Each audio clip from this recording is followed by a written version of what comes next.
Yeah, bro. You coming all the way from, Coming from... is it Kalinga or Kolinga? Today we're coming from Lemoore. Lemoore. Yeah, it's a little bit further. Shit. Where the fuck is that? It's right there in the valley next to Kalinga. Is that where you're from originally, or? No, originally from Kalinga. I grew up in Kalinga. Okay. Is it Kalinga or is it how do you spell it? Coalinga. So it's Kalinga. Kalinga. Okay. Kolinga. Yeah. Yeah, because I seen some of the kids from Kalinga. Kalinga? Oh yeah, at tournaments, you know, especially like 5 counties and shit. You know, yeah, that's cool. Yeah, there's a couple of them right now. They held their senior night on Wednesday. That's some good wrestlers out there. Oh yeah. Yeah, I grew up with a couple of them. That's what's up. Yeah. Kalinga High. Roman. Yeah, Roman's a senior this year. The little kid Roman touched the mat when he was like 3 years old. Fuck, bro. Yeah, his dad was our head coach, and then his grandpa was my dad's coach. And he was my coach for a little bit, and then he passed away like in 2012. And then his dad took over the club. So it's been like a thing. It's a family thing. Generations, yeah. That's crazy, bro. Do I have shit on my face, bro? Like no. Bullshit? No. Okay. Damn, that's badass. Yeah, you were saying earlier, like your coach was like pretty much like your dad, huh? Yeah, he's a big father figure. Yeah. Or like just, yeah. Like, wrestling's one of those sports, man. It's like it's more than a sport. It's kind of like a life sport. Yeah, bro. It's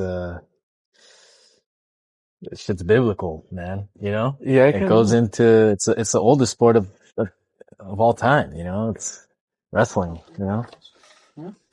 Right? It is. It's the oldest sport. It's the oldest sport. Do you remember, I don't know, like, when you kind of jumped into that scene, but do you remember when they were trying to kick it out the Olympics? Like in 20... Yeah, bro.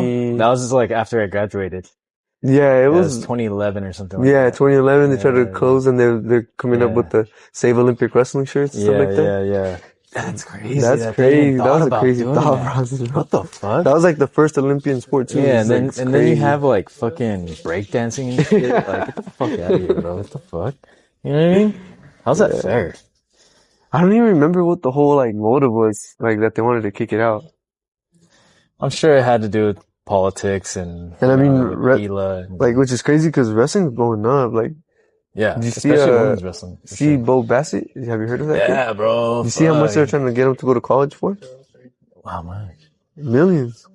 What? Yeah, like what? We could and that fool said no because he wants to go on the world. Oh no, I'm sure he got paid out. He has brand deals with like Rudis. That's crazy. That's crazy to even hear that wrestling's even at that level. Shit like that, you know? Like, yeah, wrestling used to be like a fucking gloryless sport, you know? Like, nobody knew about it. Nobody cared about it. About it. Bo Bassett earns aren't fully public, but rumors are a massive 5 to 10 million. Holy shit. 5 to 10 million to wrestle in college. I think about what those... He's a high schooler. Dude, think about all those like dudes that in RAF. Have you seen the RAF, Real American Freestyle? Yeah. Yeah, like I feel like that's blowing up crazy. I feel like a lot of it's just becoming more media. Social media is more influenced now. That and the UFC I think has a lot to do with it too. That wrestling's been blowing up recently. But I'm glad, you know, that American wrestling is Bo Nickel's gotta do something because America's falling off on the MMA stage, you know what I mean? Yeah, that's true. Bro. Yeah. Well, but then again, I think it's in the beginning stage for its future because you have a lot of dudes that retired out champs like Daniel Cormier. Right. Yeah. Have you seen what he's been doing in Gilroy? Yeah. Like a lot of those kids are I coached starting against college. That fool once. Really? Yeah. Dude, my kid barely beat his kid. In wrestling or just in wrestling? But that kid was part of their B team, bro. They brought their B team. Okay. It was at 5 counties in Fountain Valley. You know that tournament? Yeah, that's crazy. Yeah, bro. And I was super proud. I was like, holy shit, we beat this one.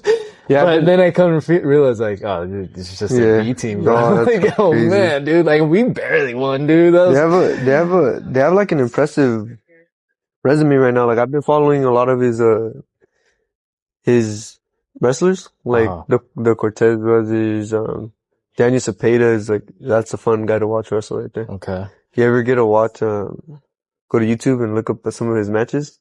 Cepeda? Yeah, Cepeda? Daniel Cepeda. Nah, to be honest, bro, I don't really watch too much, wrestling online as much as I should. I really should, bro.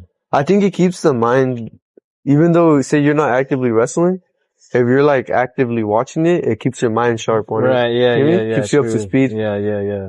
Cause it's like MMA, wrestling, jiu-jitsu, any combat sport, if you walk out of the scene for a long time, when you come back, the scene's way ahead of you. It's like always evolving. Right. So it's like, at least you're still more somewhat familiar. Yeah, kind of touching bases with it. Yeah. Okay. But yeah, I've been watching Gilroy, I've been watching a lot of the stuff he's been doing out there. And, they recently took a mean, crazy loss. Really? Like their team-wise. Scoot over a little bit. But, towards you? Yeah. That's good. But, that team is young, man. I feel like he's got a lot of popularity. He's young. Yeah. DC has like the drive for it. So I think in the near future, they're going to be pulling out some champs, and that's just going to help the overall league though. That's cool, man. Yeah, like the environment. So I think that's cool. I think what they're doing out there is cool. I see a lot of female wrestling starting to blow up, a lot of male. Oh man, big time. So in the youth, so we'll see like a lot. I think it's going to be still growing sport. Thanks. Are you ready? Yeah. Yeah, women's wrestling's fucking going crazy right now. It's insane though. It's awesome. It's good to see. Yeah. Yeah, I really hopefully my son can, get into it. When I was a young wrestler, like I started at a very young age. And when I had young coaches as well. Okay. And I would hear like, oh, he was a good wrestler, but he's a young coach, like he's a bad coach, And the thing is, like, now that I'm transitioning from like a wrestler They would say that about you? No, I would just hear it like when I was younger, like, oh, this guy's young, he's a young head coach, like, he's still gonna be a little green, Yeah. And I would be like, well, man, this guy was a badass wrestler. How the fuck is he going to be green, Yeah. But it's like, they're completely different. Yeah. So now that like, I have my son and he's 4 and like, I've been introducing him to the mat and like, just grappling in general. Right. It's very different thing, man. You actually learn a lot as a coach. Yeah. Like it's a different environment, different point of view, 100%, bro. You gotta learn how to connect with these kids, these young minds. Yeah, like for me, that was a hard part, like, one, you're dealing with so many different personalities, right? Yeah. Different types of work ethic. And I think the number one thing is just to like find a culture, right? That everybody buys into. I think that's the main thing. But for me, more so, I think the best thing is just to be there for some of those kids. Yeah. You know what I mean? Like, I think like Kalinga, where I'm from, is like such a small town, but it's also like kind of like a blue collar town, like a country town, like. Okay, right. I wouldn't say they're well off, but I wouldn't say they're super down bad either. Yeah. I'd say like it's like a lower middle class, maybe middle class town. Okay. And a lot of those kids come from broken homes, man. Like not traps maybe or project, but maybe the family environment isn't as the healthiest, Right. And it's crazy how it's an individual sport, but it becomes such a team thing. Yeah, 100%, bro. Like you really buy into the influence. Like I still hear like phrases that my coaches say. I still like use them in my adult life, Like what? They sound corny, like as an adult it sounds corny, but like. Yeah. It was just things that we would get fed as little kids, like in the wrestling gym. Yeah. Like I was telling them, like, for example, I'll take a loss, and if you were like emotionally tied to it as a little kid, you'd cry when you lose, Right. And I'll tell him, what, I don't want to do this no more. I'm quit. I'm done with this tournament. And he'll tell me, it's all mental toughness, man. It's up to you, Yeah. Like, I'm not going to force you. Yeah. And then you get in your head about it. It's like food for why thought. Is this fool spending all this time? Yeah. Now all of a sudden he doesn't care? Yeah. You start, like for us, they would drill us on mental toughness. Yeah. They would drill us on, we have a coach has a little famous quote that says, doesn't matter, you know? Like we used to ask him a million questions like, hey, what weight class am I going? Doesn't matter. Hey, how many kids are in my bracket? Doesn't matter. How many matches do I gotta win to go? Doesn't matter. Yeah. Hey, where's this kid from? Doesn't matter. Coach, who am I wrestling? What's the style? Doesn't matter. Now his answer to everything was, doesn't matter. And does it really matter? It would irritate you though when you were asking the question. Yeah, you're like, yeah, hey, like, yeah, doesn't yeah. matter. You'd be like, this fucking asshole. But as yeah. you get older and you start realizing like, I'm in my head, like, it doesn't matter. Like, all those questions don't matter. Like, yeah, it's not going to help you. You just need to focus on what you're doing. That's it. Exactly. And when we would wrestle, we would go up to him and be like, hey, you're not coaching. You're not saying nothing. And he'll come, and his response was simple. It was always, wrestle your match. And you'll be like, hey, you know, like, what do you see? What do you see? Wrestle your match. You'll be like, well, what's the point of having you here? And you'll be like, wrestle your match. That's all you gotta do, man. You're wrestling his match, wrestle your match. Yeah. And then as I got older and I started like connecting it, like, he's right. Like, I'm too worried about this guy. Like, I just gotta wrestle my match, you know? Right. Just little stuff like that. And even though it doesn't articulate to life, there's times in life where like work or family, whatever, and like it'll kind of gang up on me. And I just remember like, but this is my match, you know, like, you just gotta wrestle your match, you know? There you go. Or sometimes, you know, motivation and discipline aren't there, man. And then you just gotta remember like, oh, it's my mental toughness. Mental toughness. That's all you gotta remember. Right? Yeah. The discipline, right? Yeah. Fuck the motivation, because motivation's not going to be there all the time. Yeah. And like you said, like wrestling wasn't cool back then, you know? It wasn't. So a lot of us wanted to go play football and baseball, and we wanted to go to school dances. Yeah. And my coach would tell us like, you know, like as you guys get older, this gym's going to shrink, you know? Mm. People get girlfriends, people find other sports, people get all their hobbies, you know? Yeah. It's a hard one to ride out for a long time. Mm-hmm. And he'll tell us, but I don't want you guys to advertise it. He's like, I want you guys that are here. That's who I want here. Mm-hmm. If it's 3 of you guys, it's 3 of you guys, but that's who I want here. Right. And I used to think like numbers is power. Like, why wouldn't we want people, you know? Right. But as I got older, I started understanding like the people we had there were supposed to be there, you know, like those were true wrestlers. Like that was a good environment. That's how I preferred it. Those are the ones that are going to be pushing you to get to the next level too, you know? Yeah. One thing that my coach used to say all the time, Coach Seals, he would say, you know, first things first, you know? First things first, dog. First things first, you know, First things first. Like, don't worry about one match at a time. Like, who gives a fuck about the bracket? Yeah, who gives a fuck about the cheating? Who gives a fuck about who you're wrestling in 3 matches from now? You know, who gives a fuck? Like, gives a fuck about any of that shit. Yeah. He really did not give a fuck. Yeah, that was it doesn't matter, you know? So, same thing, like we used to go run and check our brackets and rip them off, and he'd be like, come here and warm up. I don't need you fucking going over there playing grab ass. Come over here and focus, you know? And, you know, it's all true, man. And he would want you to be the first ones on the mat, huh? All the time. Yeah, huh? And the last one's off. Yep. That was our lifestyle, our culture, you know? Yeah. And it's crazy, like, Kalinga's so small that those coaches, they're rare, man, cause these are all non-profit clubs. Right. And these were all their volunteer time. But these were our wrestling coaches, these were our football coaches, and these were our teachers. Oh, okay. Like, they were everything in the community. Like, they're real community leaders. Like, okay, wow. Yeah. So they're giving up a lot of their time just to. So like we said, like, we come from broken homes, and like, my dad's not the worst person ever, you know, like, I love him. He's perfect. Yeah, I love him. I respect him. He's a good dad, you know? And he tried, like, when he could. Yeah. We obviously don't have the best relationship. Okay.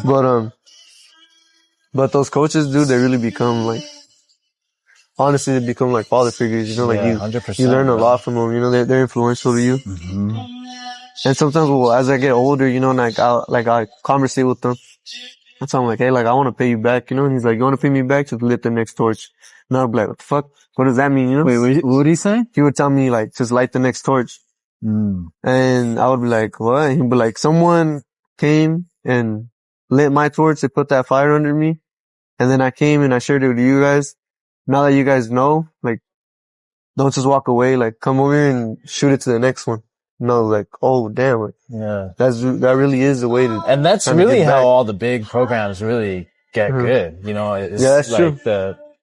the alumni coming back and like seeing it through and seeing like the younger ones go you know what? And now that I'm an adult and like, for my profession, like, I do law enforcement. Right. So, right.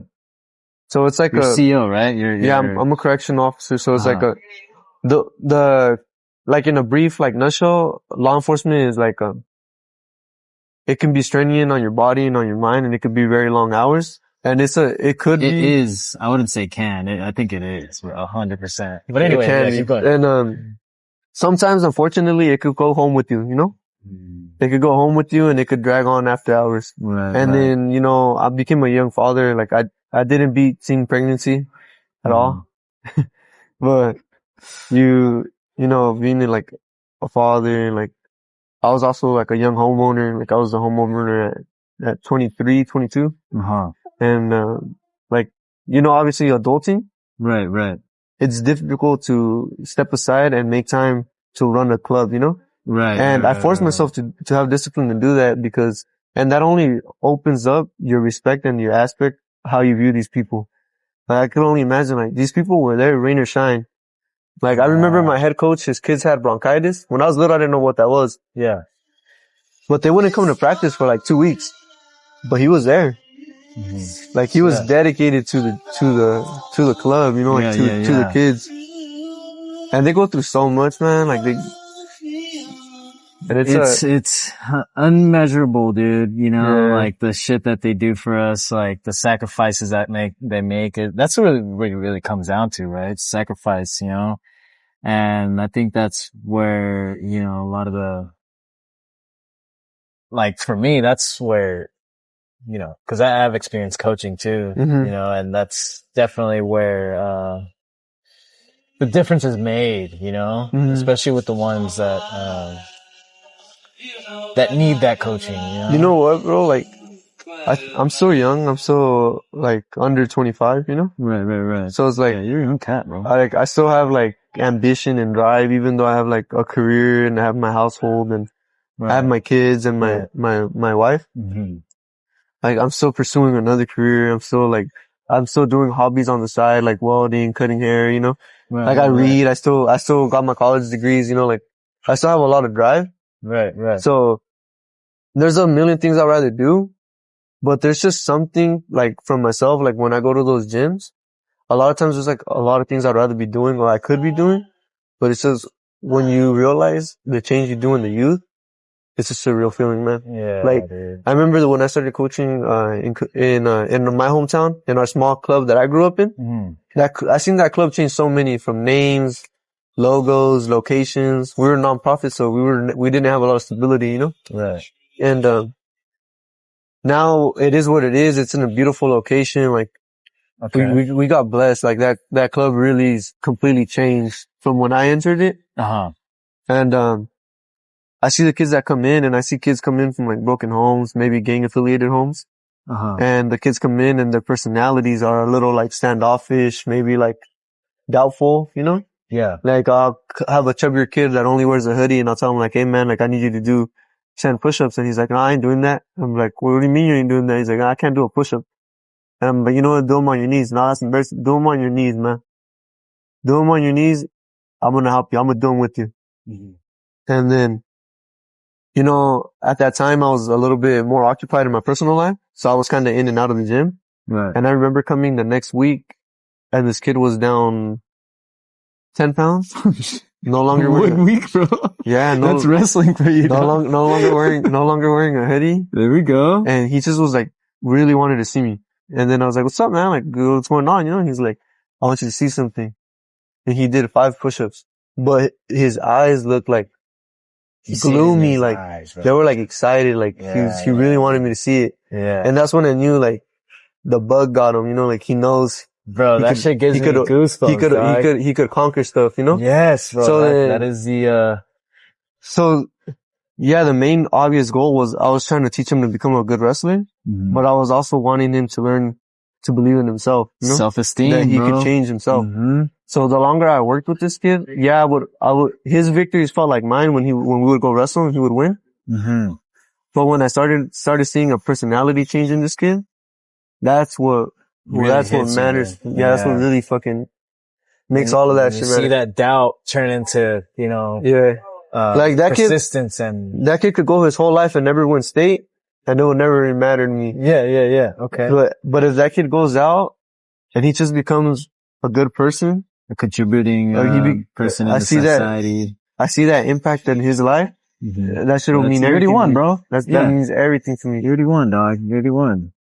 And growing up, we had those type of leaders, you know, like I was fortunate enough to see people come from broken homes and, you know, kind of make it out. And it was nice. Unfortunately, we lost a lot of people too, you know, like a lot of people died young. A lot of people, you know, just lost their way, but it was good to see those that could get that change to make that change. Yeah, that's good, man. Yeah, that's fucking great that you get that feeling, cause you're definitely a perfect person for that job, bro. I can already tell, you know, you're definitely a leader, you're a father, you know, and you know what it's like to come from one of those homes, you know what I mean? Same with me, you know, that's why I feel like wrestling, cause I grew up, you know, the reason why I gravitated toward wrestling was because, first of all, I sucked at all the other sports. Yeah. And the reason why, it wasn't the fact that I sucked. Yeah. It was the self-esteem, bro. Yeah. I lacked self-esteem. I lacked confidence. I lacked everything, bro. And I never had that father figure to tell me like, no, you can do it. You can do this. Don't be afraid. Don't be afraid of the ball coming. Don't panic. Relax. You know, you got this. It's okay. You know, I've never had that. That guidance. Yeah. So when you go through life like that, bro, like imagine, I think about it all the time. If I never came across wrestling, where the fuck would I be? I think the same thing. I had this conversation with my wife. Who do you think you would be, bro? Like, she always tries to like, say like, no, your head is on straight. Like you would have been fine. And I tell her like, don't get me wrong. Like I credit myself for doing the work, for having a level head. Right. But without meeting these people, like my life would be completely different. Who knows? Dude? Completely different. Yeah. Bro. Same here. Because like you said, like our coaches had phrases. One of us had a student athlete, and he would tell us like, hey, you guys are student athletes. He goes, if you're going to be a dumb jock, go be a dumb jock in another sport. We're like, I don't want dumbasses here. I don't want you to be stupid here. Yeah. And he used to check our report cards, but this was not a school sport. Okay. This was a non-profit club that we wrestled for all year. Uh-huh. And he would check our report cards, and the school required a 2.0. Uh-huh. And he required a 3.5. Oh shit. That's what's up. So a C plus. And, he would, that's a 3.5. That's a 2.5, a 2.5, a 2.5, which C plus. Okay. And, he would come up and he would, look at our report cards. Mm-hmm. And if there was an aspect that he was talking to, he wouldn't belittle you or beat you down. He would tell you who here has an A in this. And then you would meet, and then he would tell you, look, if someone explains it to you and you take the time to learn it, you'll get it. It's easy. That's true. And there's a blueprint to everything. There is, bro. 100%. And then you know what? Your confidence becomes better. Like you would hear people say like, oh, I don't know how to read. I'm not good at reading. And he's like, no. You haven't tried to read. That's true. And then he would do that for us. And when we were in high school, none of us went to like a 4-year, like, or nothing like that. Mm-hmm. But we all had good grades. We were trained since little kids, like, don't be okay with having a C, you know, like, yeah. Find a way. Chase the B, you know, find a way. And, you know, thankfully I have my college degrees. I have 3 of them. Oh shit. God damn. And, you know, it's just because there were people like that, you know, making sure I was doing my homework, making sure I was going to class, you know. Mm-hmm. Like I said, a lot of these guys were also my teachers, so I had them in middle school and high school. Okay. And they used to go find me when I was ditching, and they'd be like, hey man, what are you doing? Oh, for real? And I'd be like, you know, I'm hanging out, or I'm gonna go meet up with this girl, or you know, I don't like that period, you know? Yeah. They'd be like, man, I don't care what you don't like, you know, like, go do what you gotta go do.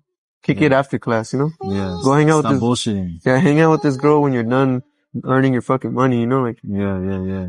Do that on your own time, you know? Yeah. And you know what? I appreciate those people now, you know, like, dude. 100%, bro. Just that young, dumb mentality could have took me somewhere else, you know, like, they were. Dude, at that age, bro, you know, the kids' lives are so fucking fragile, dog. They can, you know, any little thing, they could go the wrong way, you know? Yeah. I mean? So easily. Yeah, man. Yeah. That's crazy, man. Like, it's crazy because I've been through 2 state backgrounds. Okay. One for corrections, and then one for highway patrol. Okay. And those backgrounds are pretty intense, bro. Like they do extensive, right? They do their research, you know. It's like Yeah. they contact your neighbors, where you lived at, how many times law enforcement's been to your house, like prank call the cops when you were a little kid, you know. Yeah. How many times you've been pulled over, you've been questioned, Yeah. all your tickets, your work history. Everything. They check your attendance at work, your write-ups. What? Yeah, they check your taxes, your sick calls. They do. Damn. They do their research, man. They do a work visit. They do a home visit. They do a home visit. They go talk to you in your house, and they inspect your house. They see how you live. Damn. They check your cars for, you know, like tint modifications, you know? Yeah. And they do a psychological screening, a written, and then an interview with a doctor. Okay. And, I'm thinking about these, and I'm like, dude, it's so easy to make a mistake as a youth to one of those disqualify things, right? you, you know? Yeah, one of those and things. It's like, I think about it and I'm like, man, I could have easily struck out on these, you know, but like, luckily I had some type of guidance from these type of coaches, you know? So they do make impacts on people's life. 100%, bro. And so will you know what I mean? Yeah, hopefully, man. You know, and even, you know, it doesn't have to, like, you don't gotta fucking bring this kid out of poverty and fucking make him into a Fortune 500 fucking CEO, dog. You know, that's true. You don't have to do that. As long as you gotta fucking just be there for them, bro, you know? Yeah. And I feel like that's the one thing, cause I started coaching at like 18, like right out of high school. I started the same way. Well, I started when we were in high school. We were like, at that time, man, you just eat, sleep, and fucking dream of wrestling, you know? It's like your life. So like, I would wake up early and we would do a workout. Yeah. This usually was conditioning. Like, we'd go down to the high school football stadium and we'd just hit the stairs or the track or the field. And we'll do cardio for like 40 minutes, 45 minutes. Some crazy shit like sled, hill work, mountain, stairs, you know, jumping. Then we'd go home, we'd shower up, and then we'd go to school. And we get out of school and we'll go wrestle. And you don't really work out in our wrestling practices. You do your warm up, your stretches, and then you just drill. You drill all fucking day. You drill and wrestle. Drill, and then we do live wrestling, we do setups. Would you guys drill to finish or just drill just to like penetrate? We would drill all different types of ways. We would drill from different positions, drill to finish, drill just for the field, drill for the movement. And, then we would wrestle, have wrestle offs, you know? And then after ours, a lot of people would go home and some of us would stay for the youth class to coach.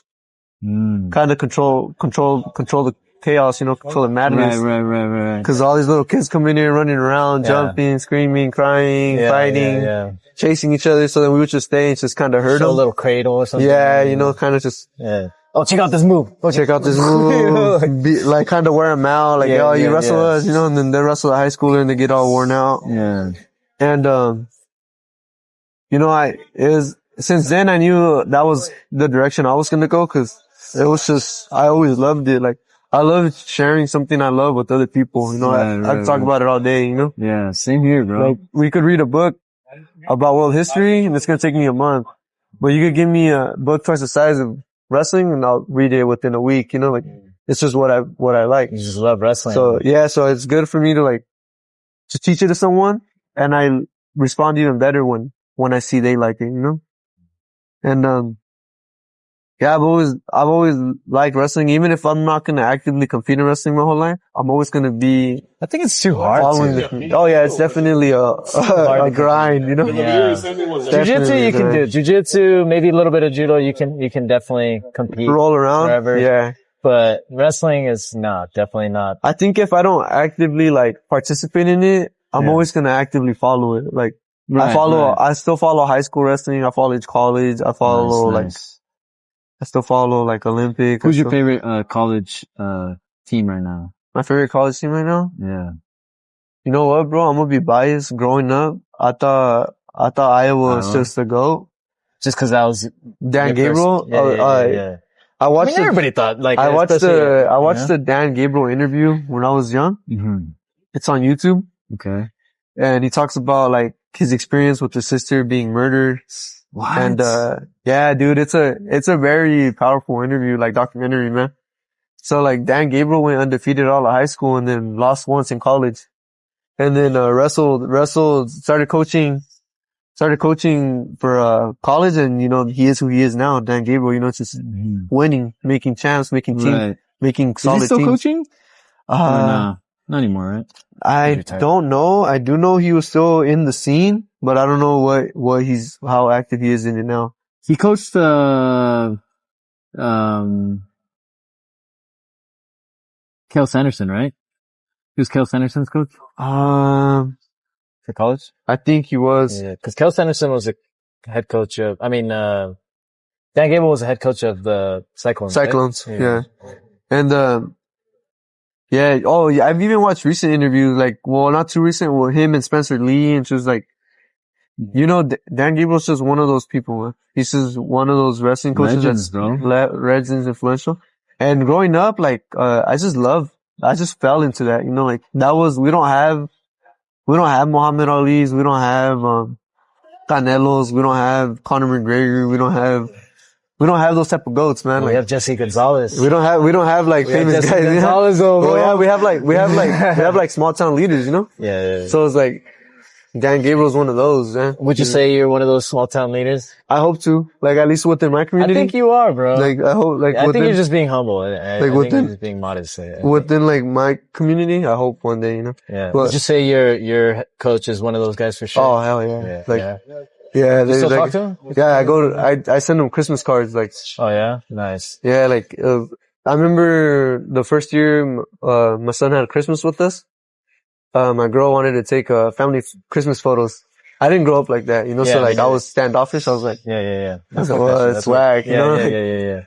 I'm the same way, bro. My wife hates it. And then, we took him, and I remember I was just like, kind of down about it. Like, I don't want to do this. This is whack, you know?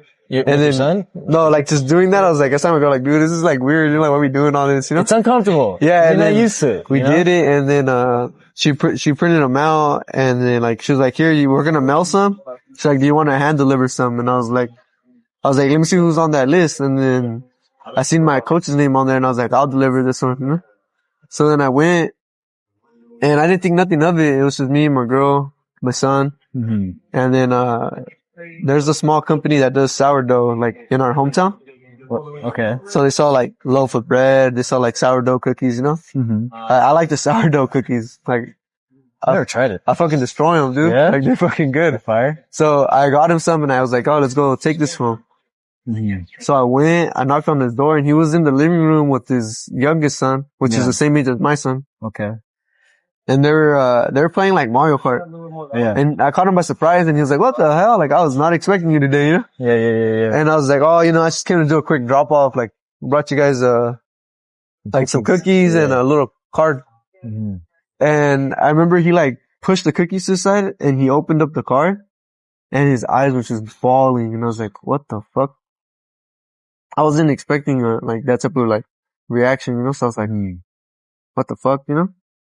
And like, he was just like, he just gave me a hug, and he's like, this is how you repay me, you know, like, this is what I want to see. So he hung it up on his fridge. Bro. And I remember like I was getting all like, choked up. Yeah. I was like, what the fuck, you know? Yeah. So I was like, he was like, this is what I want from you guys. Like, I want you guys to become like family orientated, to like, you know, to like, leaders, bro. To like strive for something, you know? Uh-huh. And he's like, I don't want you to ever go a year where I don't receive this. And I was like, he's like, the year I don't get one of these he's like, that's a bad year for you.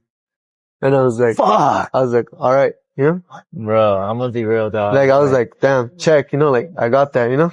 And I walked away, and, luckily, bro, out of my son's 5 years, there was only 1 year he didn't get one. And, I'm gonna be honest, like, bro, I was like, I had like infidelity, you know, like I cheated. So like, I had a rough patch in my relationship. Yeah, you're going through some shit. So that Christmas, he called me, and he was like, my childhood nickname is Jay, or JJ. Okay. So he calls me, he's Jay, what's up, man? Where's my Christmas card, man? I said, oh, take it later. I was like, I've been working a lot. How come you haven't been in the gym? No, I was like, oh, you know, I've been working a lot. I've been doing overtime. I'll go through. I'll pull through one of these days. He was like, oh, well, why don't you come tomorrow? And I was like, you know what? He's like, I'll see. And he was like, no, you'll be here tomorrow, right? He's like, do what you gotta do. Bro, it sounds exactly like my coach, bro. And, I showed up, you know? And that was actually the first time, like, I felt like I was having a difficult time in my, like, adult life. Cause, like, I've always had success young.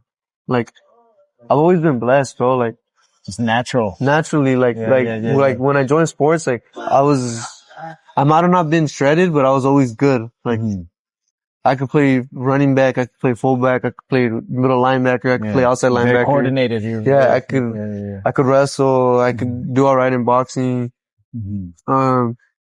I was decent in school. I never really got bullied or struggled with my friends, you know? And then as soon as I had my kid, like, I went straight into welding, then heavy equipment, then working foreman, and then I went to like corrections and college, and it's just like, I was lucky, like, I never had a minimum wage job.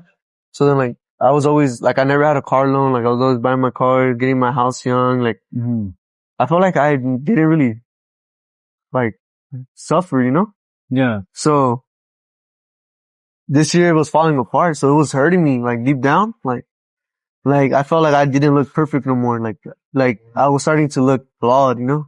Okay. Like, growing up, I felt like I was held to a higher standard.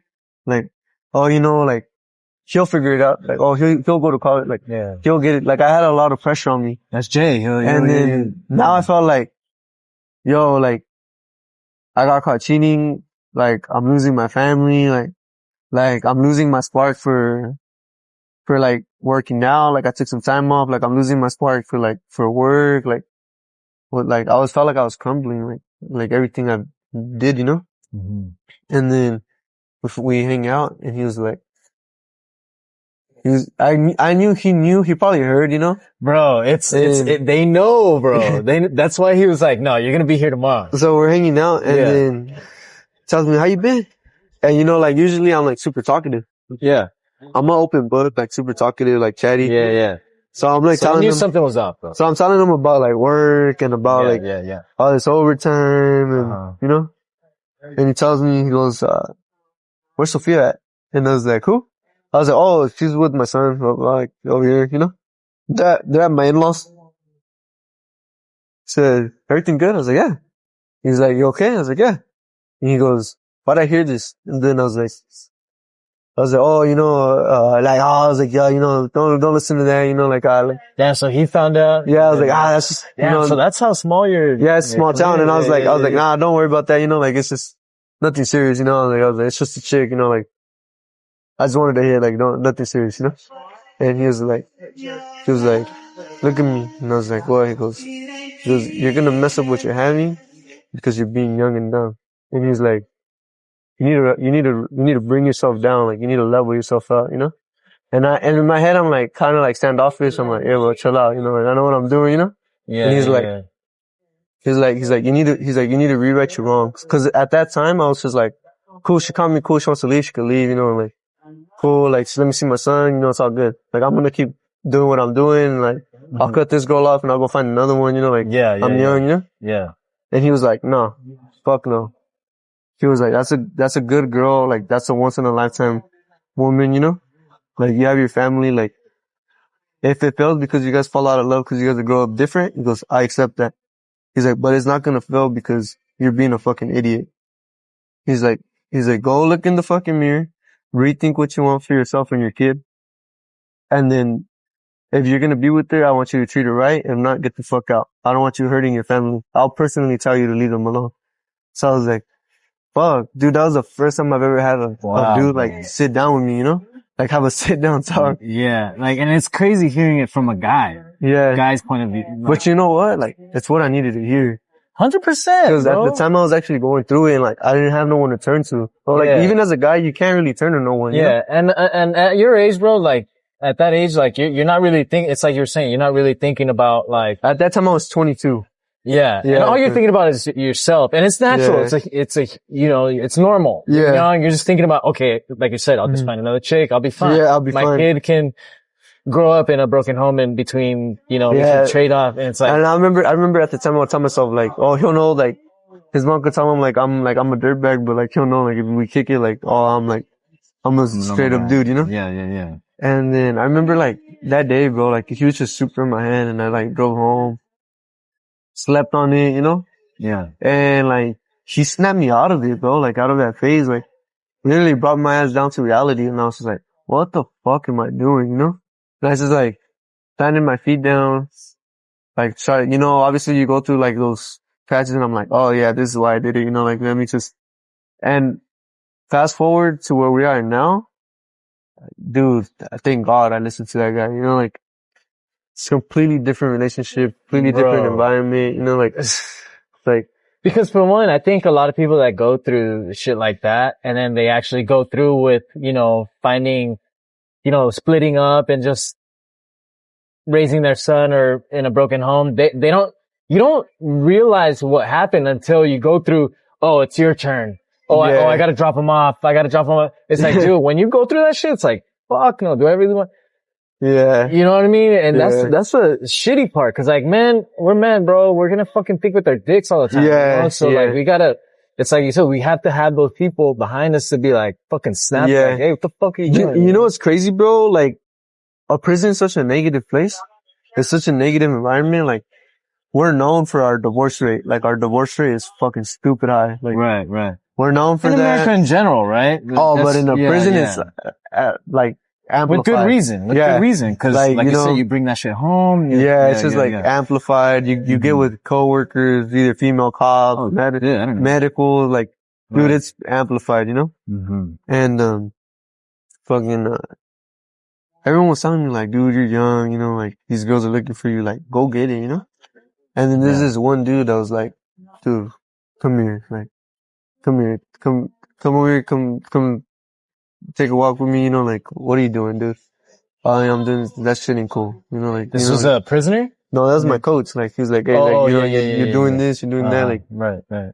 Chill out, like, that ain't the shit, that's not what you want to do, Yeah. And thankfully, bro, because a lot of people that kind of went that way, like, they never fix it, Especially at my age and today's time. So I was like, well. And you just don't think about it. You just don't think. Yeah, you're just thinking like, fuck it. You're just thinking about the grass is always greener. Yeah. Yeah. Fuck it. I'm young. I'm gonna fucking end this. and I'm gonna get with another honey later. That's see what's true. up, build a new life. Fuck that shit, bro. Yeah. There's a lot of variables to it, A lot, bro. And like, for me, like, I had to sit down with them. Mm-hmm. And that was the mentality, like, we thought we were hot shit, and like, other people, like, our age are like, yeah, fuck it, Yeah. Come on, dog, do it, bro. You got it, and then I had this guy, like, call me out of that environment, take me out, take me where he's at, and like, say something like, hey, bro, I've been seeing you, like, I've been hearing this, like, I don't want to bash you. I don't want to bash you on it. He's like, but I want here's some food for thought, Yeah. And then luckily, like, snowball effect, like, he planted the seed and it just grew in me, Yeah. And I went home and I fixed it, and thankfully this past Christmas, bro, he got another Christmas card, That's what's up. With the new member on it. Hey, that's what's up. Let's go. Like, that's good to hear, man. Yeah, but what were you saying? But like, yeah, I took it to him, and like, I tell him all the time, like, like, thank you for influencing me, like, I'm where I am because of you, because we cross paths, And he always tells me like, no, you put in the work, but so you were a big influence though, And it's cool because like you said, bro, like, my dad cheated on my mom, like, I don't have really a father figure, like, think like, yeah, basically since I was like a high schooler, So It's like, so we don't really talk, like, we're real distant. Like, I think last year we probably talked like twice, like, it's crazy, but it's cool that I got to meet someone like him, like someone that truly shows up on my corner. He isn't gonna buy a trend or a hype or just tell me the things I want to hear, someone exactly, bro. Someone that's gonna have those conversations. It was just cool, bro, cause, luckily my wife's the same way, bro. Like, when she talks to me, she'll tell me like, hey, let's talk about this. And I'll be like, nah, later, whatever. She'll be like, let's have this uncomfortable conversation, like, let's let's rip that Band-Aid off, like, you know, like, let's be big, like, let's be adult. And you know what, bro? Like, that is part of being a man, you know, like, just 100%. Facing your fears, bro, and just facing the music, right? Yeah, and facing the music, bro, you know, just having did your wife, did she grow up in a pretty, tight-knit household? Or so it's crazy, bro. So, like, I actually got with her when I was like 14, 15. Okay. So and you've known her for a long time. Her family kind of raised me, bro. Like, oh, for real? Yeah, like, okay. Like, damn, so a lot of guilt for sure. Oh yeah, it was horrible, bro. Like, it's horrible because my in-laws fucking, it's funny, it sounds weird, but they'll be like, oh yeah, he's our son. In Spanish it's called yerno. Yeah. That's son-in-law. Yeah. And then son is mijo, right? Yeah. So they'll be like, oh, this is our yerno mijo. Like, yeah. Cause I'm in the son-in-law son. Like, they're like, oh yeah, he's our son and he's also our son-in-law, you know? Like, yeah, they've known you for forever, you know? Yeah, so like, well, it's been like 10 years. I met them like 10 years ago. So fucking way before kids and stuff, you know? Yeah.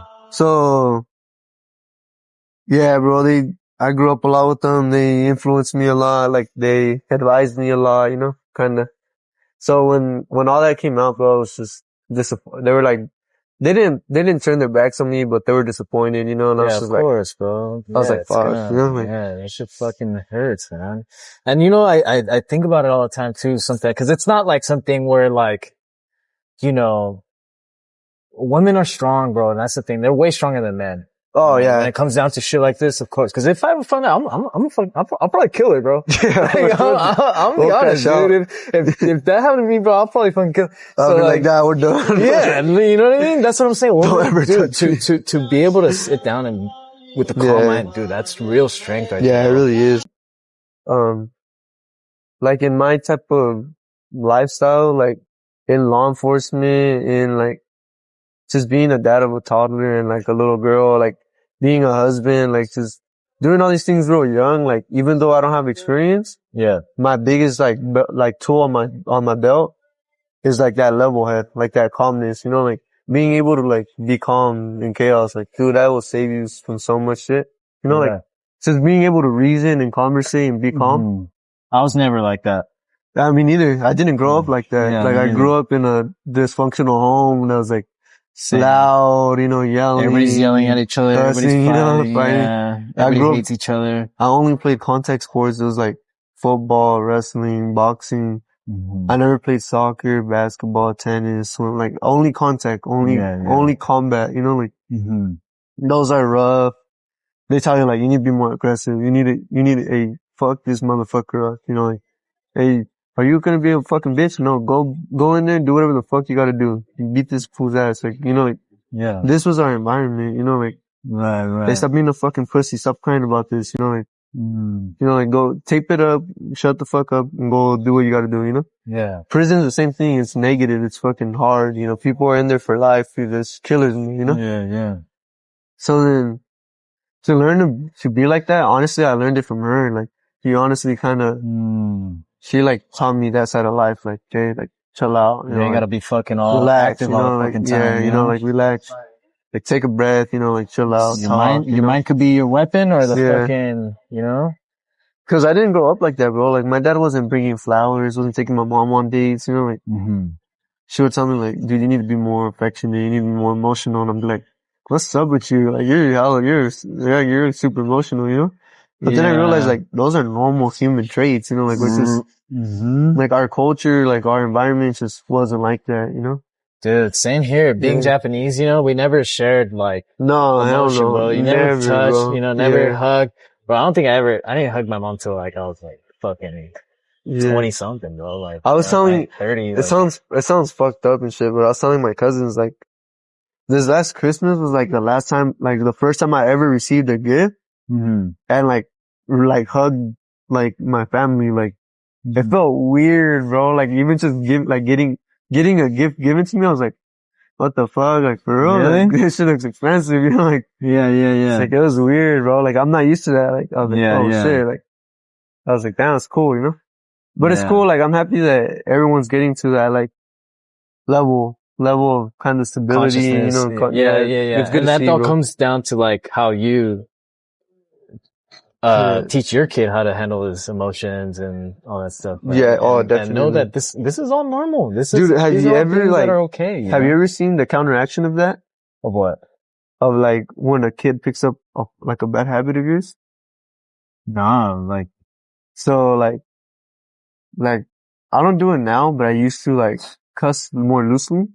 Okay. Like say like I'm like doing yard work or something, I'm like, oh fuck. But I'll be like, oh shit, you know? Mm-hmm. I'm like, man, fuck this thing. You know? Oh, like, okay, yeah. So okay. I seen my little boy playing one day and he couldn't like get a little truck to fucking go on the ramp. Yeah. So I'm like, let me see, I'll show you and then you can do it, right? So then I go and I show him and then he goes and I'm like, now you try, and he jams it up and goes, fuck. And I was like, oh damn. I knew exactly that he got it from me, you know? Yeah. So I was like, fuck. Like in my head, I was like, damn, you got that from me, you know? I'm fucking nuts. Yeah, so like, I'll go in there and like, now I know like every single reaction is being observed. Like at all times, you know? Yeah, 100%. So like, I love the way my son is now. Like, I wish I would have brought him so you could meet him. Like, he's such a sweet kid. Like, my kid could have played with him. They would have been homies, bro. He's so respectful, like so sweet, like so playful. Bro. Like, I was nothing like that. Like nothing, you know, but like, you're just a fucking menace. Like, bro, that should have been named Aiden, bro. It's so teeth, you know, like, bro, like, just a menace, bro. My dad had me in all types of wrestling clothes, so when I was like second grader, I was hip tossing fools, head and arming them, choking them at the swings, you know? Yeah. Kids were crying, like, dude, I was telling my girl about this recently, so I remember being in second grade. Yeah. 7 or 8 years old, right? Yeah. And I was going to the swings and all these kids are lining up, bro, and like singing a little song. The song finishes. Kid gets off the swing, goes to the back of the line. You get on, right? Yeah. That's how it goes, bro. There's this kid, bro, and he wouldn't get off the swing. And I'm like, all right, bitch, I'm going to get you off. So then I go, I pull him off the swing. He stands up. I head and arm him. He goes like from feet to back. Boom. And like, I let go of the arm and I just get the head. Like, choking it. Like, I hop in the rear naked. He stands up. I kick him and then I punch him. Like, right in the fucking nose. How old are you, bro? Like 8, later 7. Fucking, the eyes are like busted up. Like, as soon as he got hit in the nose. Yeah. And I'm like, oh fuck, please don't go fucking tell, you know? Yeah. Like, dude, you're just used to like doing violence. That all that day, you know? So it's like, that was my natural reaction. Oh, like shit. Fast, bro, like fast. So I was like, what the fuck did I just do, you know? Wow. So then I get up and like the kid's like, bro, like just runs to the restroom. So then I kind of like hesitate. I run after him and I'm like, hey, don't fucking snitch. Or I'm gonna fuck you up again, you know? And he's just like, nah, like it's good, you know? Yeah. So that kid never told on me, right? I never got in trouble for it, right? Yeah. All middle school, all high school, that kid never said a word to me. But it wasn't good. Like, you know, like people fake being tough to like be feared. Dude, it made me feel so shitty about myself. Like, he never would say a word to me. Like, Did you ever say sorry to him? Yeah. Oh, you did? So he never like would talk to me, never looked my way, never said a word to me. Yeah. In his head, I mean, I wouldn't either. Fuck, like, he just fucked me up, bro. He just fucking, you know, took the shit out of me, punched me, kicked me. I'm not saying another word to your ass, bro. You know, fuck. Yeah. It's crazy. But I had a change in me, bro. Like, that wasn't my personality no more. Like, I wanted him to know that. Yeah, that wasn't you. Cause every time he looked at me, bro, it was like with fear. Nah, like he looked at me like, fuck this dude, you know, like, it just made me feel like shit, bro. Yeah, every time. Yeah, okay. So then we become adults, you know. By this time I have my son, like, I'm already an officer, like, went to college, you know, like way level headed, you know, like. Right. Been living with my girl since I was 17, like on her own. Right. So I'm like, he's working at a grocery store and I'm buying something and I'm like, hey bro, like, this might sound dumb, you know, I'm like, can I talk to you? And like, I told him about it and I'm like, I just want to apologize. Like, I just know I'm not like that, you know? Mm-hmm. Like, I didn't mean to, you know? And he was like, nah, like, it's cool, you know? And he's like, it actually did bother me a lot. And he's like, thank you though. And then we shook hands and, bro, it felt like a weight got took off my fucking shoulders. Like, it was crazy. Holy shit. But yeah, dude, like fucking, yeah, bro, broken people do that shit though, you know, you just break 100%. others. That's true, That's true, bro. That is true. So, I don't know, you know, he could probably still think I'm I'm an asshole or whatever, but it's one-sided. Like, I made sure to tell him, like, it's not like that, you know? Yeah. Well, and at least your conscience is clear now, you know? Yeah, but I was a little fucking alien, dude. Like, dude, that they put me in that environment, so it was like, it was dangerous, bro. Yeah. Like, and that's the problem with these parents too, you know? These fucking parents that put their kid in jiu-jitsu or wrestling and like, that, you know that Level Black brand?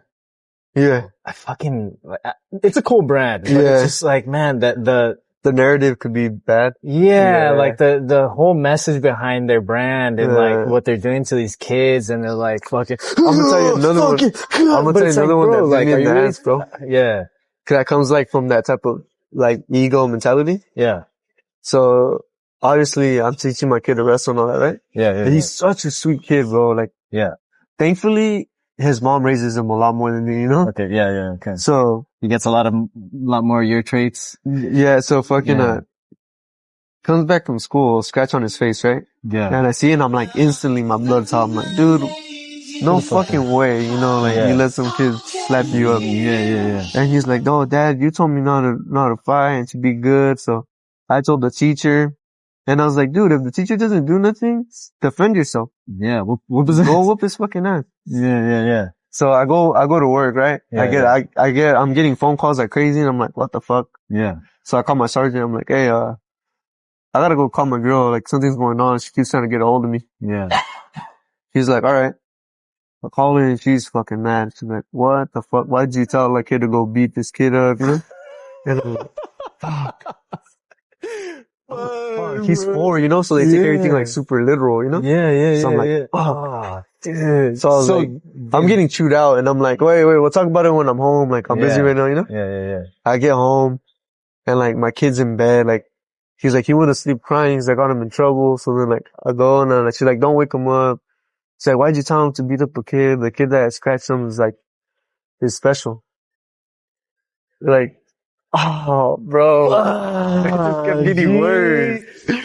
Wait, so was the kid bothering you again and then he beat him up? Or yeah. Oh, okay. So I thought he just went back to school and whooped his ass. The kid just doesn't know how to express himself. Right, you know? Yeah. So he's gonna hit and, So special he just wants to be friends though, you know? Right, yeah. So I told him, don't let him hit you.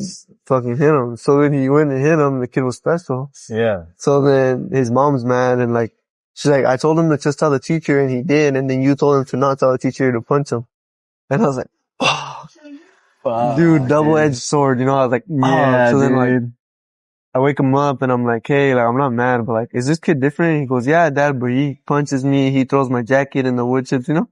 Yeah. And I was like, you know what? Don't hit him. And I was like, just tell the teacher. And I was like, tell the teacher. Yes. Have you ever heard of the phrase, it takes a village to raise a kid? Oh, yeah. Dude, it really does. It does. 100%, it really does. Bro. 100%. You know, like, I love the fact that like my kid's like my junior, like he looks like me, he kind of acts like me. Mm-hmm. But I also love the fact that like he's influenced by his mom and his grandma and like his school, you know, like he's got the best of everybody. Dude, he really does. He's got the best of everybody. You know? That's I really prefer that, you know? Yeah, 100%. And that's the goal, you know? And that's part of like being a man. That's part of being a man. Like, we were talking about the Level Black brand. Oh, that narrative. Image, and it's all about like, I took you out, fuck you up, you know? And it's like, and it's just, you see it in the kids, bro. You see it in the kids doing it. No respect, no discipline, you know? It's just like. But let's be realistic. Like, as adults, like, I work in a very high, like, masculinity, egotistic environment. Like, we have like gang members, we have officers. These are your more like 30 type of individuals. Dude, there's guys that are tatted in the face, buff, bald, you know, spitting, doing all this crazy shit. None of those guys pump no fear, man.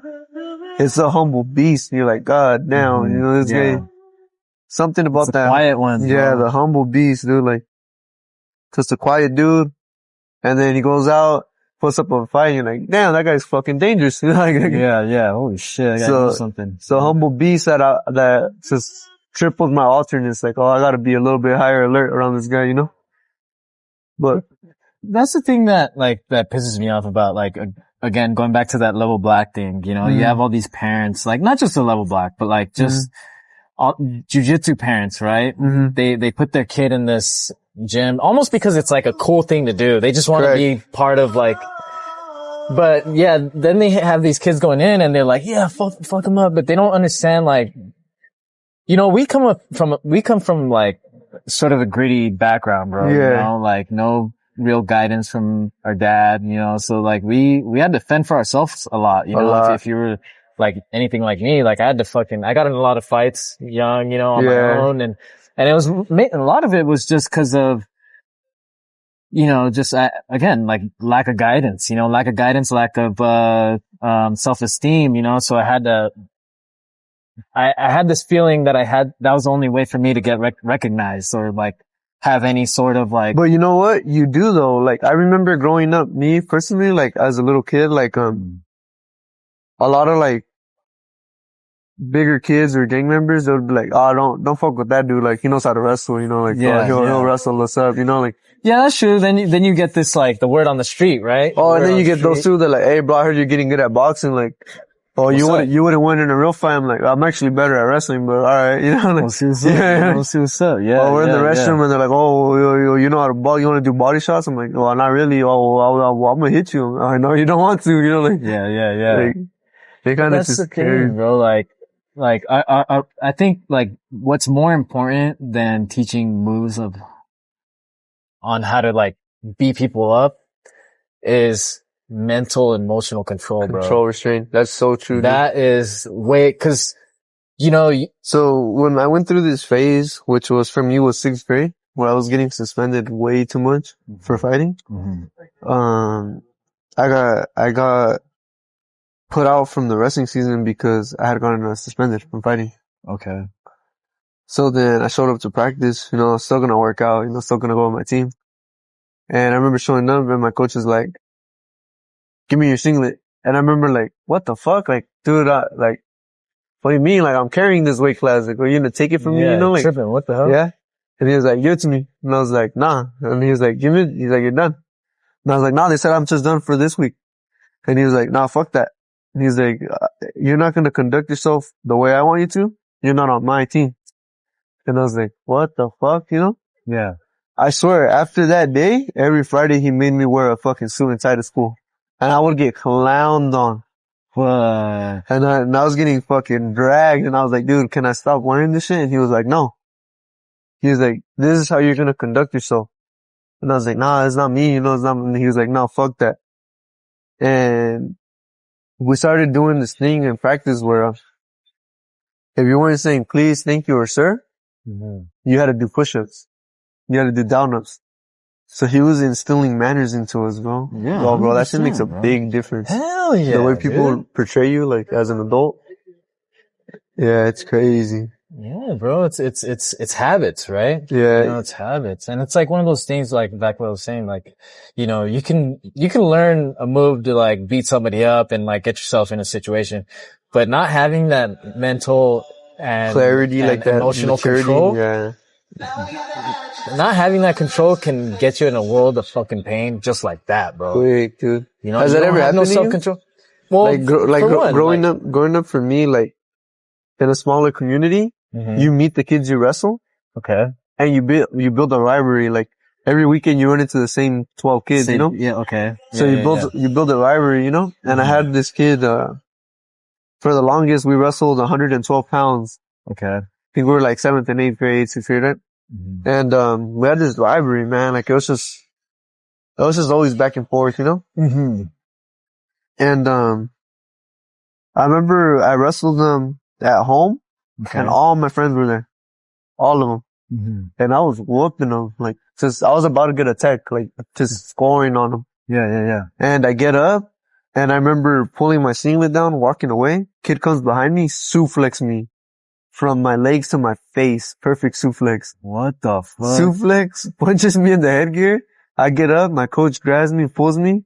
And by this time I'm like mad. I'm like, fuck this dude, you know? Yeah.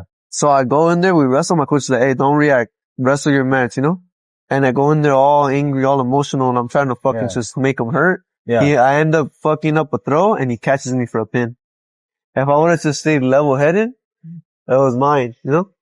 what else is like, dude, you'll learn. Perfect example, dog. Like, yeah, dude, perfect example. You gotta have restraint, dude. You gotta learn how to 100%. protect yourself. Well, self-control, right? Self-control, and cause that's what landed us in trouble. Yeah. Right? It's no self-control. You're an animal. You think you can go over here doing whatever, and then you get in trouble and you wonder why you're in trouble and you're like, fuck, and now you wonder why your wife is fucking leaving you. Now you wonder why your kid, you gotta trade kids every, weekend. Yeah, like fuck that, Yeah. Like, that's not a life anybody should be living, bro. And that's not a life that any kid should be going through, Yeah. Like, that's the main thing, bro. Like when I hear people going through shit with their significant other and it's like, just fucking get your shit together, bro. Just fucking do your shit. It's not about you guys. Dude, it's for your kid, Like, dude, but you know what's crazy, bro? Like coming like from maybe not the most perfect household, like actually living that type of life, bro. Like sometimes it doesn't even feel real to me. Like, I don't know if you've had that surreal feeling yet. Like, he sold a rookie Josh Allen card for $1,100. Fuck. $1,100, and the guy he sold it to got it graded, and now it's worth $50K. Whoa. Yeah, it came out degraded. It was 10. They got a 10 for PSA grading, and now it's worth $50K. Homie got ripped off. He was all excited that he sold it for $1,100. Wow, that sucks. Yeah, that was the price. That was a high price for it without being graded. This card right here. So in this card for $1,100, all excited they sold it for $1,100 and $50,000. I used to watch him in high school. Josh Allen? He's from Fireball and I'm from Kalinga. Oh, for real? We shit, rivaled. I didn't know that. Yeah, he destroyed our fucking team. Did he wrestle too? He wasn't good. He was. Oh, he wrestled too? I don't think he did, but he was destroying football. He destroyed our fucking team. Why was he so good? Motherfucker. His size, bro. Yeah? He was playing a bunch of farmers, bro. And he was a big, tall white dude, bro. Just tearing it up.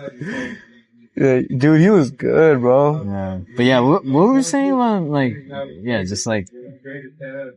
just like going into like that level-headedness. Right. Like, dude, that does. Having that poise. Yeah. It'll save you. Yeah, but. And then, how did he know that? So like, it's like, also like, I don't know if you've experienced that surreal feeling yet. Like, I recently had it, like this week. So, like it doesn't even really feel like, like you even deserve it. Yeah, right? Bro. Like you have a lot of, imposter syndrome. I feel like it almost like, dude, I shouldn't even be living this type of life. Like, right? Dog, so, forgot you're a fucking CEO, dog. Yeah, dude, that's just a different world in there, bro. It's a different experience. Different reality, man. Yeah, it really is. Like, it's crazy to think of the aspect of prison, cause it's from all walks of life. Like, just in this area alone, I have so many different type of inmates from here. Like, I have dudes from Money, from Orange County.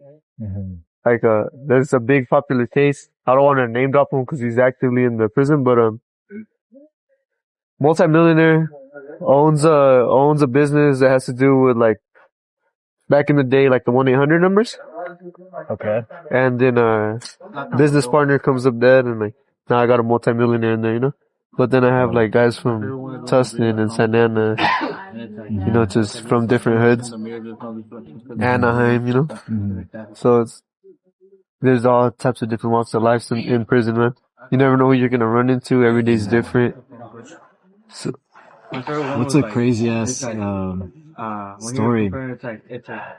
Earlier we talked off mic, we talked about like my first oh shit moment. Mm-hmm. And I relived that moment a lot, man. Like, at our prison, there's two types of inmates. Well, actually our prison's pretty big. Because we have an ADSEG, which that's a whole fucking beast of its own. That's a prison in a prison. Shit. And then we Is that have like the ones in the movies where like the shoe. Yeah, that's big one. ass cage and shit. Shooting tears. We call them kennel runs or the dog yard, where they're like little cages and they go in there for an hour and that's their yard. That's their day. Mm-hmm. And they look like kennels. And they go in there for an hour and they just work out. And they're by themselves. What the fuck? And then when they're done, they'll go back to their yard. It depends. Each term's different. Yeah. California went away with the long term. Okay. So there used to be the gladiator wars. You remember that? What the fuck? You should look into that. It's, there's like a lot of movies based on prison, like, gladiator wars? Gladiator wars, Corcoran Shoe. Like, what the fuck? You had the Pelican Bay dudes when they came to the peace treaty and the agreement, kicked out all the guys from the shoe, you know?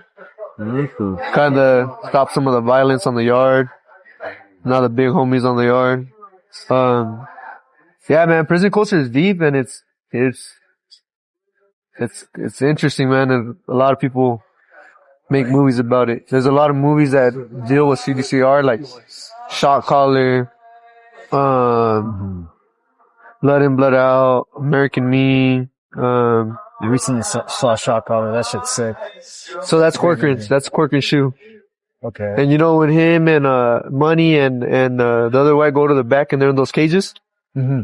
Those are the dog runs, kennel runs. That's crazy, bro. Yeah, that's some people's reality, man. And then when we have an ADSEG, we have a CTC, like a prison, like a correctional treatment center. We have a level 1. We have yards. We have level 3s, level 4s, level 2s.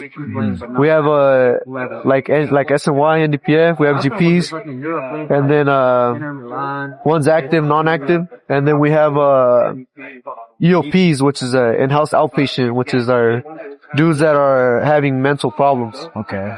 And then yeah, man. That shit could get scary. Oh, yeah. So what was your shit moment? So dealing with all these different personalities, bro. Yeah.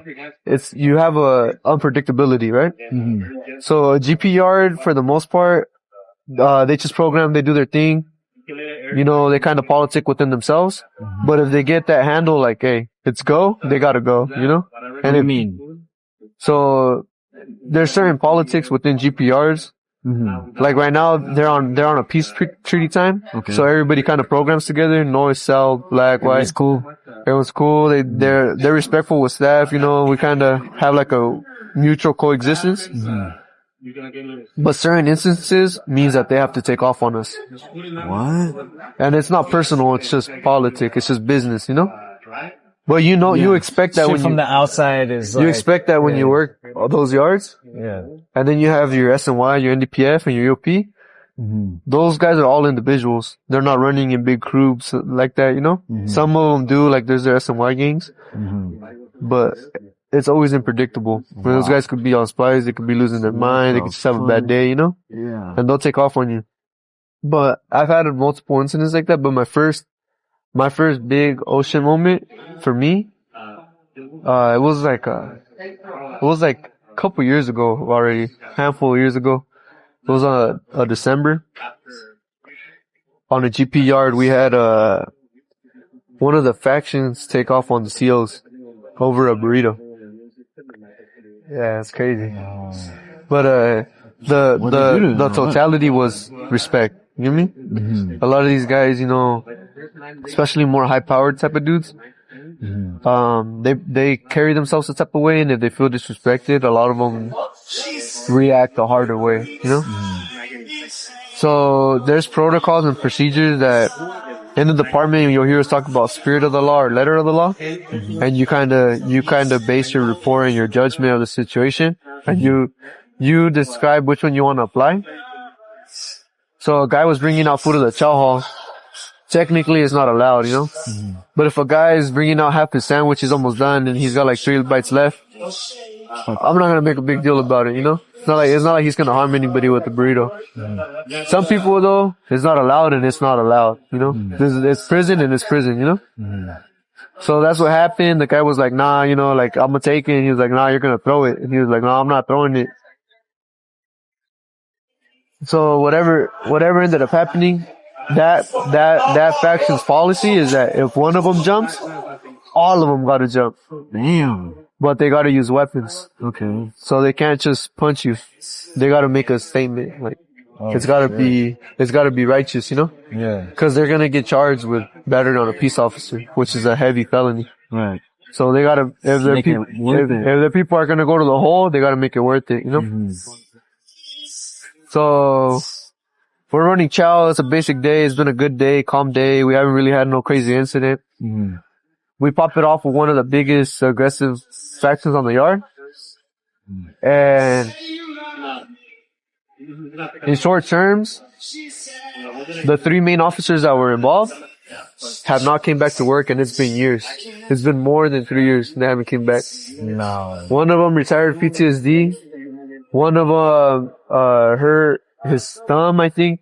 Another one hurt like a collarbone, shoulder, and they just haven't came back, you know? But that was my first time that I went hands-on, and like I fought a couple group of inmates where we were outnumbered, and I remember thinking like, damn, I'm really gonna get stabbed over money, like over a job, you know, like, like I do this just to get paid, you know? Right. But this could potentially get me stabbed. Yeah. And that was like my first, like, what am I doing here? Like, is this really worth it type of job? Holy shit. Luckily for me, it was a pretty quick answer. Like, yeah, like, I want to be here. Yeah. I like it. I like it. What the fuck? You gotta be that's why we're CEOs, man. You gotta be a different breed, you know? Yeah. And, the first time that I really felt like, damn, I'm gonna get fucked up. Yeah. It was also on that yard no more than 6 months later. We had an incident on the yard where they were doing a removal where they sent 2 members to stab one. Yeah. And it looked like a normal everyday removal. The guy was getting stabbed.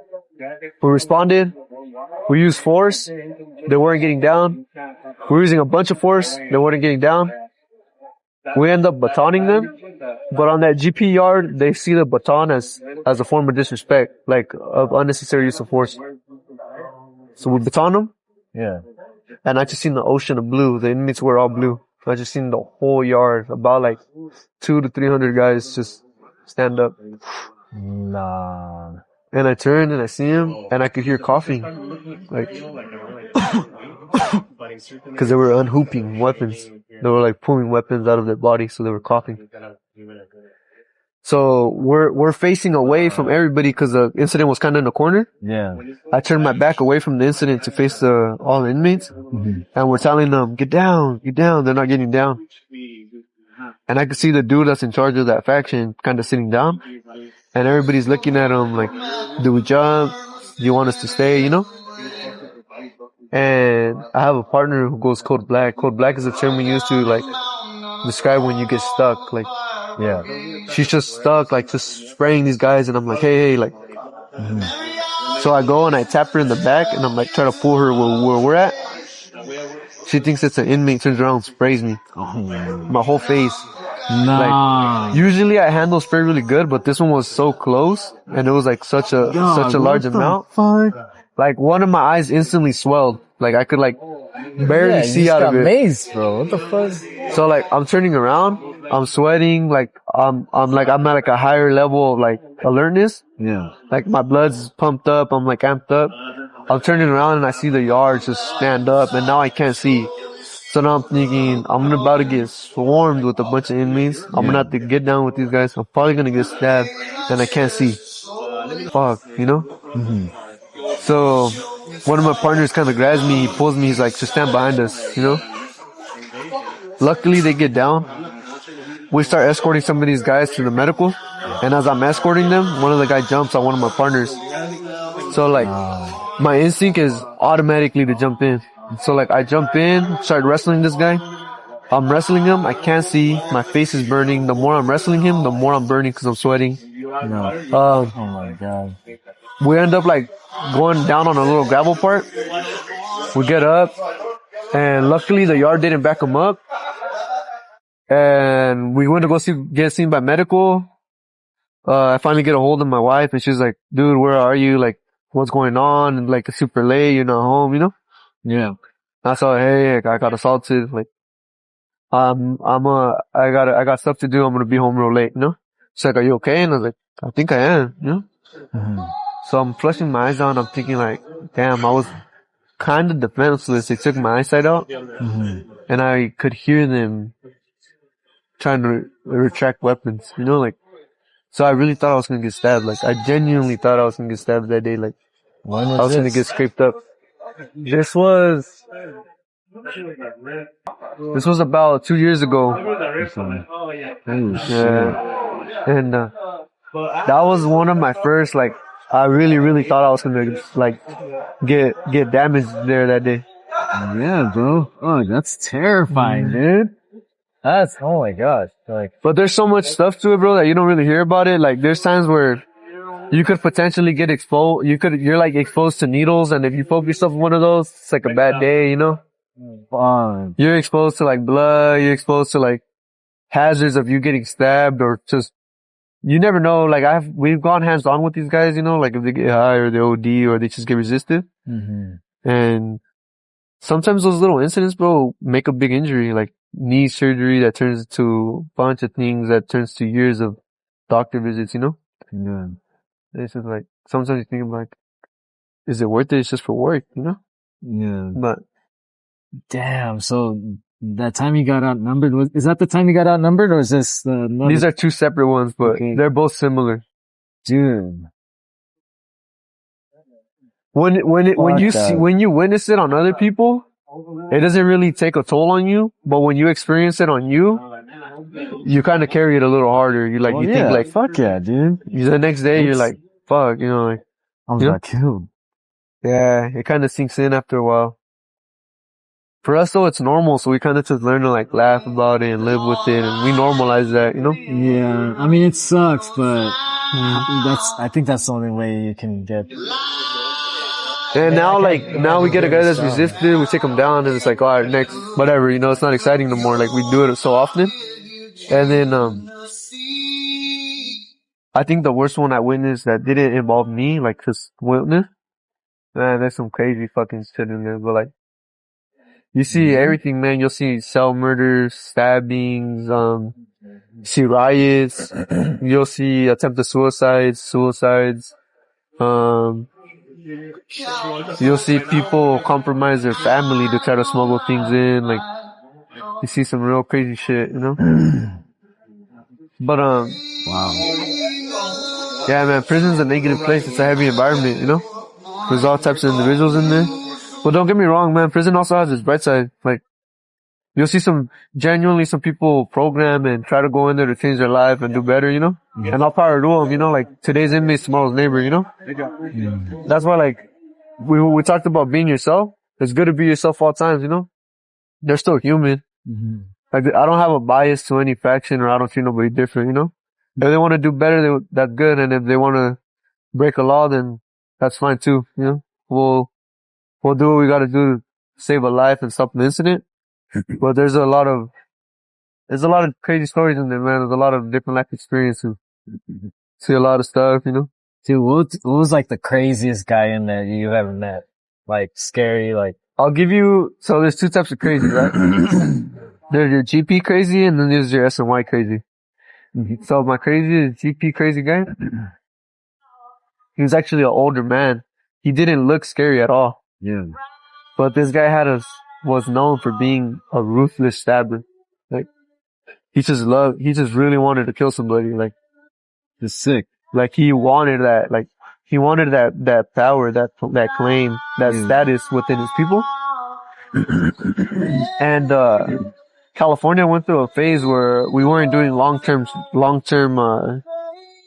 ad segs for stabbings no more. They were in there for like a year, maybe a couple months. And then we were releasing them if they were doing good back then. Like, before their time was actually up.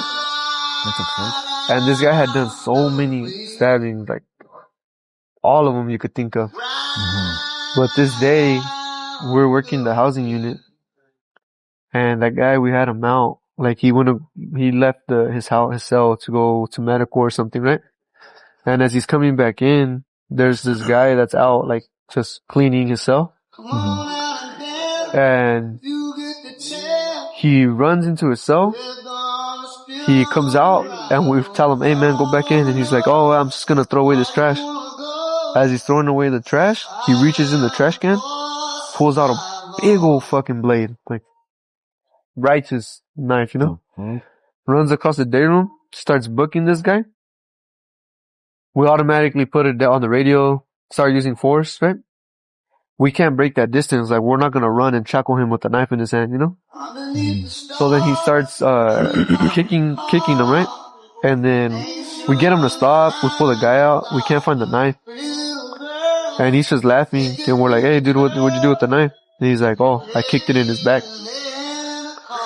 So he stabbed him, got it stuck on his back, and then smashed it into his back. The guy lived.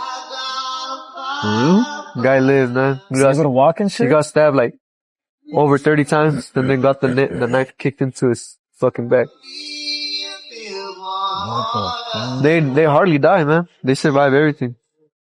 And yeah, that was one of the craziest guys I met, man. He always wanted to do a stabbing. He just volunteered. He always did a vicious job. Like, he had one where the guy tried running from him, chased after him, and did an NFL tackle, laid him out, mounted him, and then booked him. And then on SNY, the craziest guy we met, he was actually a super normal inmate when he came in, like fully there, like kind of level-headed, you know? Shortly after, like, he just started, we use a term called catting out, like, he started just losing his mind a little bit. And we kept putting in referrals for mental health to come see him.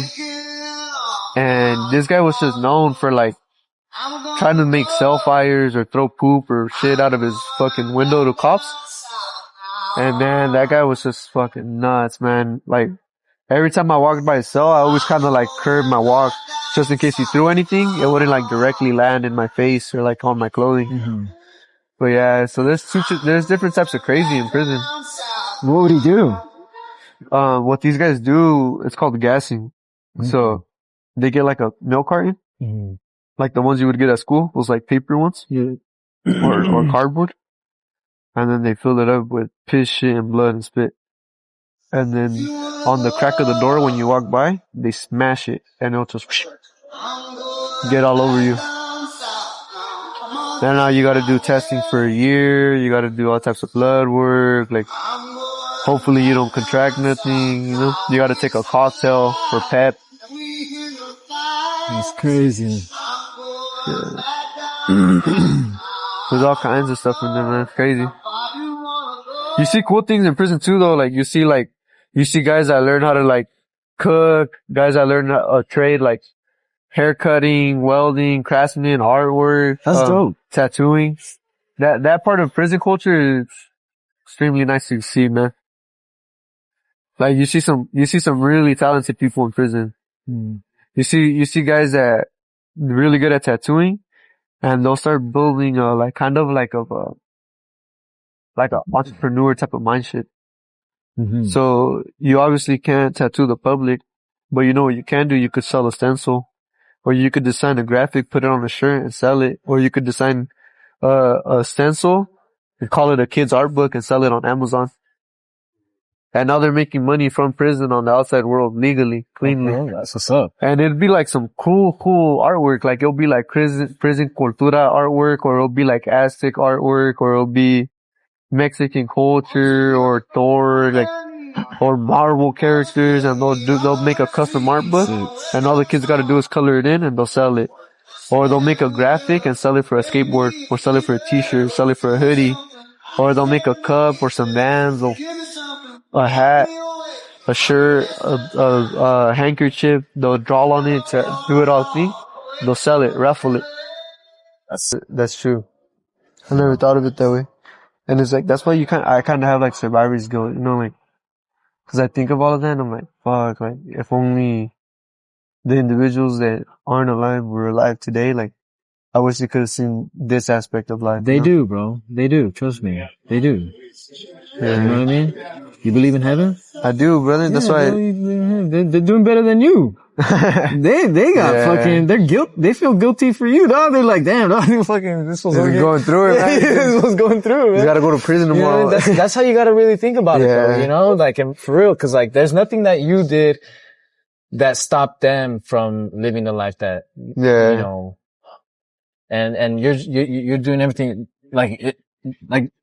is it something that's like bothering you like on a consistent basis, or is it like, nah, you know what, just bro? So, something you've dealt with because of wrestling, like, I feel like I take everything and make it a motivator. Like, oh, you had a kid young, like, instead of me thinking like, oh man, I'm not gonna have money, I can't do the college, like I gotta go work, you know? Yeah. I was like, nah, this is watch this, you know, like I'm gonna do it with the kid, you know, like, same thing, like when watch this. Yeah, like, hell yeah. Same thing, like when they started passing away, like, I started thinking like, oh, like, I'm gonna do it for you, you know, like, because you didn't have the time, I'm not gonna waste mine, you know? I think that's probably like the biggest one I took from this, like, okay, time is not yours, it's borrowed, you know, like, it's true. I'm not gonna waste mine, like, every day I'm gonna get after it, you know? Even if that means taking out the trashes and going to work, maybe one day it means graduating college and getting a career. Like, I'm not gonna leave a day unturned, you know? And like, I really, really do believe that. Like, if you were to live in my household, you'll see, like, I don't chill, I don't fucking, like, it's always productive. It's definitely a wrestling thing. You know, like something productive or like something meaningful. I'm hanging out with my kid or something, you know? Okay. Like, I don't waste my day, bro. Right. Same, bro. Same. At least I try not to. You know? Yeah, I try not to. It makes you feel guilty. It makes you feel like shit if you do it, right? Like, and it's almost to a point where it's almost unhealthy, dog. Like, there's times where like I'm at the park and I'm like, damn, it's a beautiful ass day, you know? Yeah. And I'll be like, damn, my homies didn't get to experience this. I'm like, oh, I'm taking my kid to the park, you know? Like, hell yeah. I'm not gonna let this day like go to fucking waste, you know? Like, there's people that didn't get to live it, you know? That's true. So like, I'll go chase it. That's what it's done for me. Okay. So it might not be the healthiest, but it's good for me. Right. Or I view it as a good way, like. Right. Because it could be turned in a lot of negative ways. It could, for sure. It could be, but like, I don't allow it to, like. Exactly. Or I'll be like, man, this is difficult. And I was like, oh, but I know my homies would be disappointed if I don't do it, you know? So like, I'm gonna do it, you know? So then I'll go and then put in like max effort. That's what's up. So like, or I'll tell myself like, I can't visit this dude's tombstone if I don't have nothing to talk to him about. Like, if I'm just living a day-to-day life, I don't got nothing to tell him. Okay. So if I really want to see him, then I gotta go earn the visit. So then like, I'll go and work the best that I can. And then then I have something to tell you, like, hey, like, I hope you're watching over me. Like, this is what I've been doing, you know? It sounds fucking weird, but that's how I really view it, you know? Yeah, like, I mean, it's not really, it's like it's perfectly, reasonable, bro. You know? Like, that's really how I view it. Yeah. Like, I'll be like, nah, you know what? Like, I'm not wasting my life, you know, like, I'm making the most of it. Yeah, there's people out there that are, you know, that are just out there not doing shit, bro. Yeah, and see, when I was young and it was fresh to me. Yeah. And I remember like, when it first happens, you get filled with like, with hate, like, what the fuck, why, you know, like, why this person, why, like, not to sound fucking crucial, but be like, there's dudes that are 40 years old sitting on their ass at home, like, ain't doing shit. This guy's gonna live to 80, you know, like, I used to think shit like that, you know? Mm-hmm. So now instead of thinking shit like that, I just think like, nah, I'm not gonna be wasting mine, you know, like, I go make the most of it. That's what's up, man. That's how everybody should live, right? Yeah. I think. Yeah, but it's hard, you know? A lot of people don't got that. And I think that's why I have those like surreal feelings a lot, like, cause I have like a over gratitude of everything, like. That's good. Like, damn, we don't have. I don't think there's no. That's a bad word. Which one? Over gratitude. Like, no, like, there's no such thing. You can't be. You really can't. You gotta be as grateful as you can be every day, bro. Like, when the sky's blue outside, doesn't matter if it's dude, fucking it could be great for me though, and I'm like, yeah. man, dude, like, I fucking love the fog. But you know that not a lot of people fucking get to have that awareness. And that makes me mad, bro, cause like, that's why I try telling like That's one, like, I'll think like, dude, we're not sick. We're not dead. Like, dude, it's a good day, you know? Yeah. Like, but I mean it because like, I really do have survivor's guilt. Like, I have people that like really did die on me, you know? So I'm like, damn, like, I don't waste it, bro. Like, I'm like, fuck that. And when I feel like I'm having a shitty, like, I'm in a little grunt or like, I'm like in a little down spot and like, I'm unmotivated, like, I just be like, damn, my life could have been different right now. And it just fucking convinces me, bro. Like, it pulls me out of that mindset, you know, or that time. It's good, though. Cause I run into times where I get burnt out. Like, I'm like, fuck. Yeah, I feel like I'm in a cycle, you know? Yeah, we're human.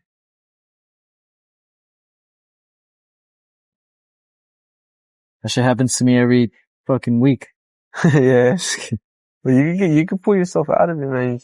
You gotta find your why, you know? Yeah.